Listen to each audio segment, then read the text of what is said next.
Toby is a tram engine. He has cow catchers and side plates and doesn't look like a steam engine at all. He takes trucks from farms and villages to the main line and is cheerful to everyone he meets.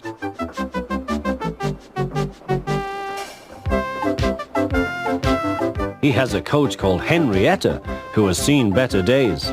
"It's not fair at all," she grumbles, remembering that she used to be full and 9 trucks would rattle behind her.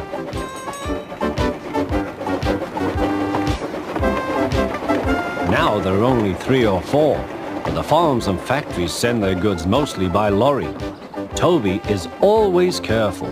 The cars, buses and lorries often have accidents.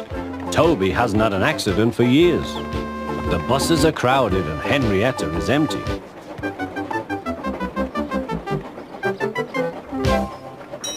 A lady and a stout gentleman stood on Toby's platform. "Come on, grandfather," cried the children. "Do look at this engine." "That's a tram engine, Stephen." "Is it electric?" asked Bridget. "Hush!" hissed Toby. "Shh, shh," said her brother. "You've offended him." "But trams are electric, aren't they?" "They are mostly, but this is a steam tram." "May we go in it, grandfather? Please." "Stop!" They all scrambled into Henrietta. "Hip, hip, hooray!" chanted Henrietta. But Toby did not sing. "Electric indeed! Electric indeed!" he snorted. He was very hurt. "What is your name?" "Toby, sir." "Thank you, Toby, for a very nice ride." "Thank you, sir," said Toby. He felt better now. This gentleman, he thought, is a gentleman who knows how to speak to engines. The children came every day for a fortnight. Sometimes they rode with the guard, sometimes in empty trucks. On the last day of all, the driver invited them into his cab.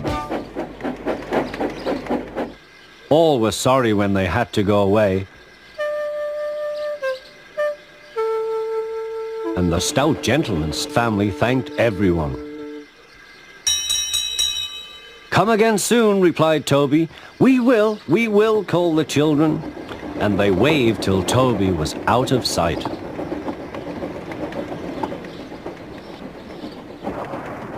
The months passed. Toby had few trucks and fewer passengers. "Our last day, Toby," said his driver one morning. "The manager says we must close tomorrow." That day, everyone wanted the chance of a last ride. The passengers joked and sang, but Toby and his driver wished they wouldn't.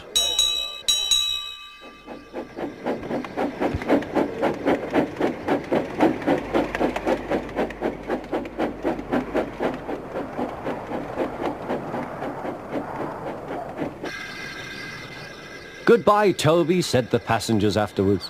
"We are sorry your line is closing down." "So am I," said Toby. Nobody wants me, Toby thought, and went on happily to sleep. Next morning, the shed was flung open, and he woke with a start to see his driver waving a piece of paper. "Wake up, Toby," they shouted, "and listen to this. It's a letter from the stout gentleman." Toby listened but I mustn't tell you any more, or I shall spoil the next story.